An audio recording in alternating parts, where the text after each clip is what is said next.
Hey, what's up, team? Eddie Gray back at it. Want to talk to you about track alternatives. Have you heard of it? Do you know what it does? Well, let me tell you, it's fairly interesting.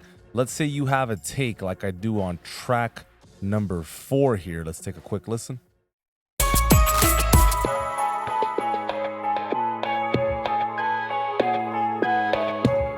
But for whatever reason, you want to change it up. You want to audition something new. You want to think maybe perhaps there's something else that we can do to make this part a little bit better.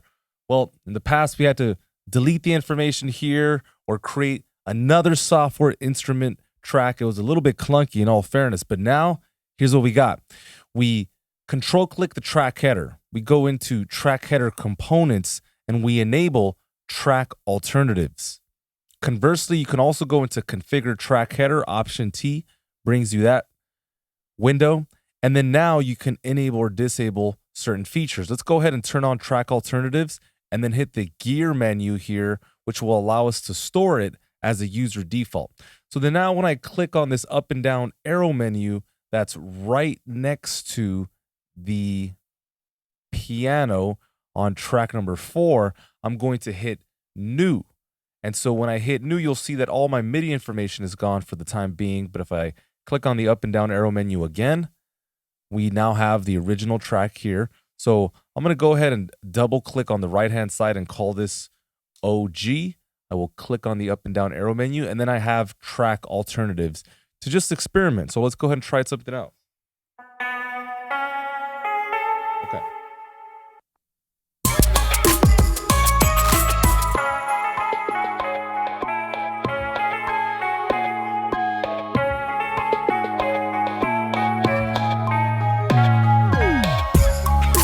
Okay, good. So then let me go ahead, Command A, Q, hit P, Command R, and let's listen to our new idea.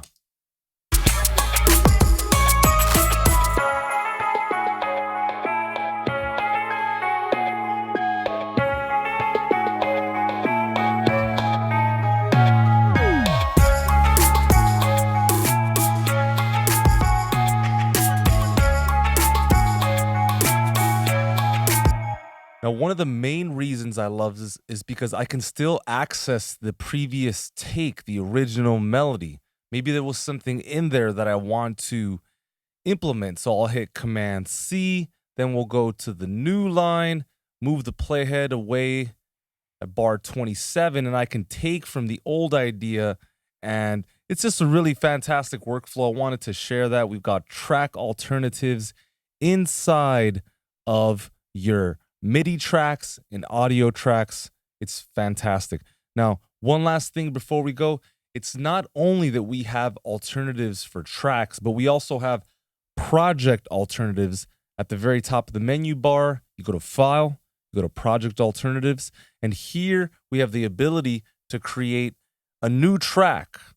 So let's say you're doing submixes or perhaps edits or instrumentals, and you want to mix things a little bit different. Heck, you could even just keep track of your song's history, the origin, the first mix, when you added a bass, when you added a singer. And this allows you a lot of flexibility in case you ever want to go back and remix the song or what have you. So look, guys, thank you for watching.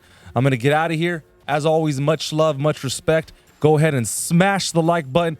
Go ahead and share this video with as many people as you can. We're going to sign off, and you know how we do it here. Let's go!